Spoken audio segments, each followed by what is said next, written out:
La lumière du soir filtre à travers la fenêtre de ma cuisine, projetant de longues ombres sur la vieille table en bois.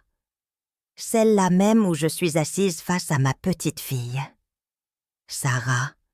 Elle tient sa tasse de thé à la camomille entre ses petites mains. La vapeur s'élevant entre nous comme des souvenirs rendus visibles, à 83 ans. Mes doigts sont noueux, tordus comme les racines d'un vieil arbre. Mais ils se souviennent encore parfaitement comment tenir l'enveloppe posée devant nous. « Grand-mère Rose », murmure Sarah, sa voix douce comme de la soie. « Raconte-moi l'histoire de la maison. Raconte-moi pour oncle David. » Je caresse les bords jaunis du papier. Cette maison craque autour de nous. Ce petit sanctuaire que j'appelle mon foyer depuis 60 ans. Je sais qu'il est temps qu'elle comprenne. Qu'elle sache comment la cupidité a failli me briser et comment un simple bout de papier m'a sauvée. Tout a commencé un mardi matin, la première fois que j'ai vu cette lueur terrifiante dans les yeux de mon propre fils. Ce n'était pas l'envie innocente d'un enfant devant une vitrine de bonbons. Non, c'était la faim froide et calculatrice d'un homme qui avait déjà dépensé de l'argent qui ne lui appartenait pas. David se tenait dans mon salon, son costume coûteux froissé par le voyage, son alliance brillante au soleil alors qu'il désignait mes murs. Mes meubles, ma vie. « Maman, tu ne peux pas continuer à vivre ici toute seule, » a-t-il dit. Mais il ne me regardait pas. Ses yeux scannaient la pièce. Il évaluait, il mesurait, il calculait les mètres carrés et la valeur marchande. J'ai élevé cet homme. Je l'ai soigné quand il avait de la fièvre. J'ai applaudi à ses diplômes. J'ai dansé à son mariage.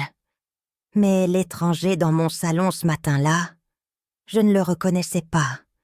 Il voyait des signes de dollars là où je voyais mon foyer. Ce qu'il ignorait, c'est que l'enveloppe, la vraie, était cachée dans le tiroir de ma chambre, contenant un secret qu'il n'aurait jamais pu soupçonner.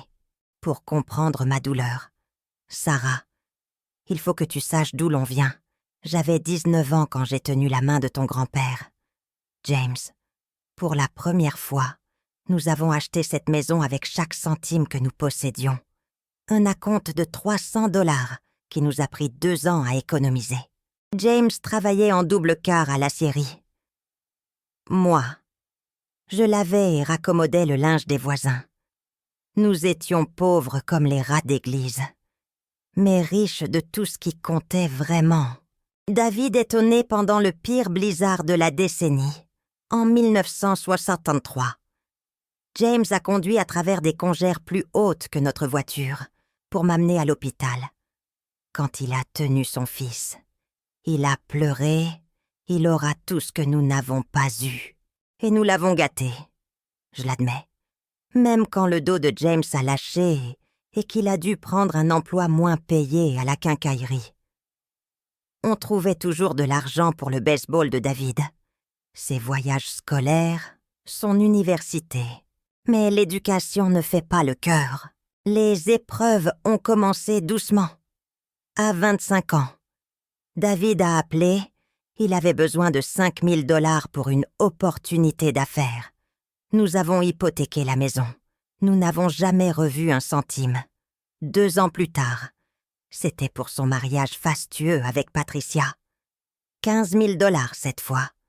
James a signé les papiers, les mains tremblantes de peur. Et s'il nous arrive quelque chose? Rose, la 3e épreuve m'a brisé le cœur. James a fait sa crise cardiaque un jeudi matin, à l'hôpital, alors que les machines rythmaient de ses derniers instants. Il a chuchoté « Appelle David, j'ai besoin de le voir ». J'ai appelé. David était au tribunal, puis en réunion, puis sur messagerie. Ton grand-père est mort un dimanche matin, pendant que les cloches de l'église sonnaient. Je lui tenais la main. David, lui, était toujours à Chicago, trop occupé pour dire au revoir. Il est venu pour les funérailles. Bien sûr, il a fait un beau discours. Mais dès que le dernier invité est parti, il m'a tiré à l'écart. « Maman, il faut qu'on parle de tes finances. Je vais avoir besoin d'une procuration. » 6 mois plus tard, le véritable cauchemar a commencé. David est arrivé avec sa mallette et ce regard que j'avais appris à redouter. « Maman, Patricia et moi avons discuté. Cette maison est trop grande pour toi. C'est trop cher à chauffer. On pense qu'il est temps d'envisager une résidence assistée. » Les mots m'ont frappé comme un coup de poing. J'avais 68 ans. J'étais en pleine forme. Je travaillais encore, mais aux yeux de mon fils. Je n'étais qu'un obstacle, une charge, un actif à liquider. Il m'a apporté des brochures pour Sunset Manor. Un endroit pour attendre la mort, entouré d'étrangers. Loin de cette cuisine où j'avais dansé avec James. J'ai refusé. Cette maison reste dans la famille. Ai-je dit fermement. Alors, il est devenu cruel.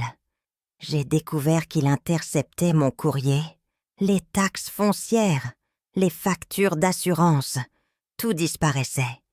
Il prétendait m'aider à organiser mes finances. Mais en réalité, il laissait les dettes s'accumuler pour prouver que je ne pouvais plus gérer ma vie. Quand je l'ai confronté, il a craqué. « Tu as une idée de ce que ça coûte d'entretenir 2 maisons. Je ne peux pas continuer à jeter de l'argent par les fenêtres. » Le coup de grâce fut l'arrivée de cette femme en tailleur bordeaux. Une assistante sociale? David l'avait fait venir. Il avait signalé des signes de négligence et de démence. J'ai dû subir l'humiliation de voir cette étrangère inspecter ma maison propre, noter mes moindres gestes, pendant que mon fils hochait la tête derrière elle, jouant le rôle du fils inquiet face à sa mère sénile. « C'est embarrassant pour nous, maman, » m'a-t-il dit froidement après son départ. Les amis de Patricia posent des questions. Pourquoi ma mère vit comme ça alors que je suis un homme à succès? Ce soir-là, seul dans ma cuisine, j'ai réalisé la terrible vérité. L'enfant pour qui j'avais tout sacrifié était devenu un étranger qui valorisait les apparences plus que l'amour. Mais il avait oublié une chose, je n'étais pas aussi impuissante qu'il le pensait. Le lendemain de cette embuscade, j'ai fait ce que j'aurais dû faire des mois plus tôt. J'ai appelé mon propre avocat, Harold, un vieil ami de James. « Rose, » m'a-t-il dit, « si David obtient la procuration, il peut te rendre la vie impossible. Tu dois transférer la maison. Mets-la au nom de quelqu'un en qui tu as une confiance absolue. » Cet après-midi-là, assise au bureau d'Harold, j'ai pris une décision qui allait tout changer. Je n'ai pas créé de fiducie complexe. J'ai fait quelque chose de beaucoup plus personnel. J'ai cédé la maison à Sarah. Tu n'avais que 16 ans à l'époque. Tu étais encore assez jeune pour croire que le monde était bon. Mais surtout, tu avais le sang de James, le meilleur de nous deux, sans les dommages que la vie avait gravés dans le cœur de David. Comme tu étais mineur, Harold a mis la maison dans un trust jusqu'à tes 18 ans. Mais la maison, cette maison avec ses planchers qui craquent et son jardin, elle appartenait désormais à quelqu'un qui saurait la chérir. J'ai gardé l'acte de propriété dans l'enveloppe, dans mon tiroir. À côté de l'alliance de James, David ne savait rien. Pour lui, sa vieille mère incompétente était toujours propriétaire d'un bien qu'il prévoyait déjà de vendre. Laisse-le faire ses plans, ai-je pensé. 3 mois plus tard, David a joué sa dernière carte. Il est arrivé un matin froid de février, accompagné de Patricia et d'un avocat spécialisé dans les problèmes du grand âge. Il s'est installé dans mon salon comme s'il en était déjà le maître. « Maman, nous avons été patients, mais tu te mets en danger. Nous pouvons faire cela à l'amiable ou par la force, » a dit Patricia, sa voix tranchante comme un rasoir. « Signe la procuration, laisse David vendre la maison et va au Sunset Manor. Sinon, nous demanderons au tribunal de te déclarer incompétente. » Je tremblais. Pas de peur, ni d'âge, mais de rage pure. Mon propre enfant menaçait de me faire interner parce que je refusais d'abandonner mon foyer. « Tu as 1 semaine pour décider. » A lâché David en se levant.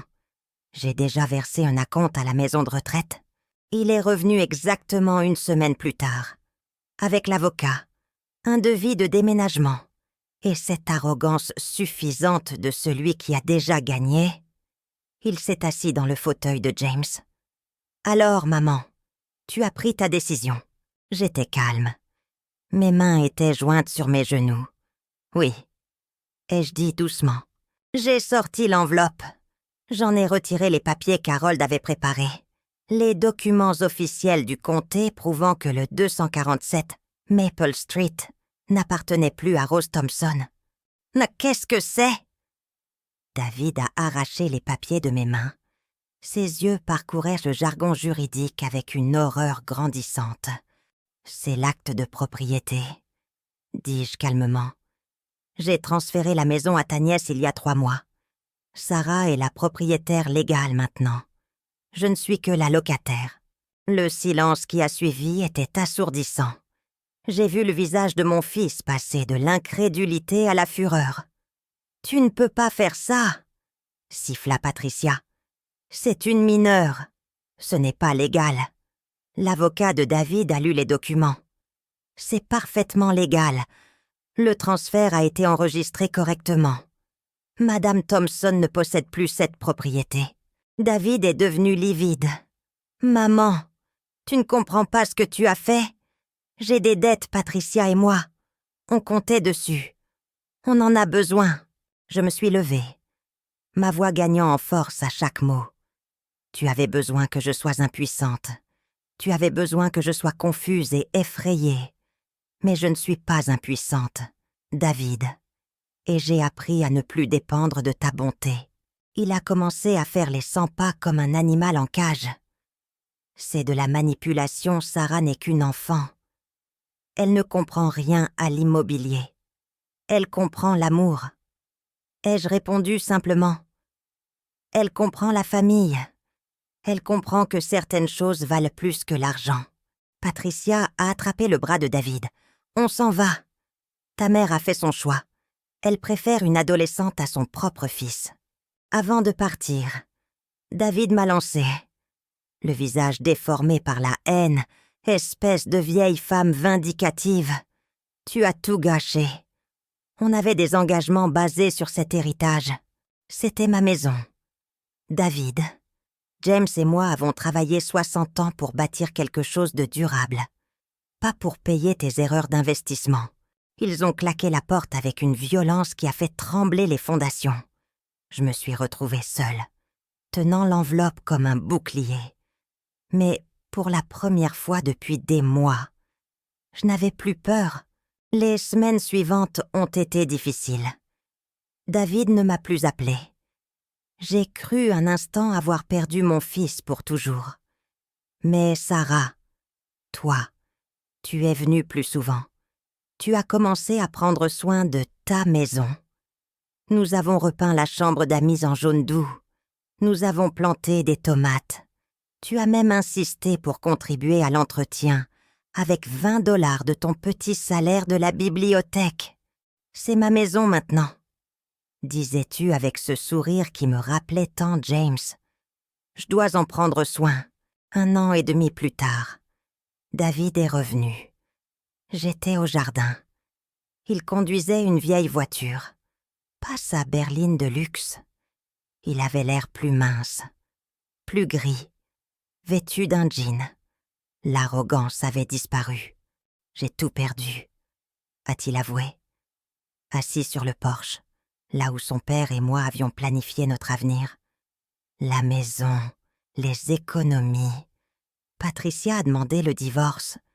Elle a dit que j'étais financièrement irresponsable. Il a regardé la maison, les fenêtres, le toit.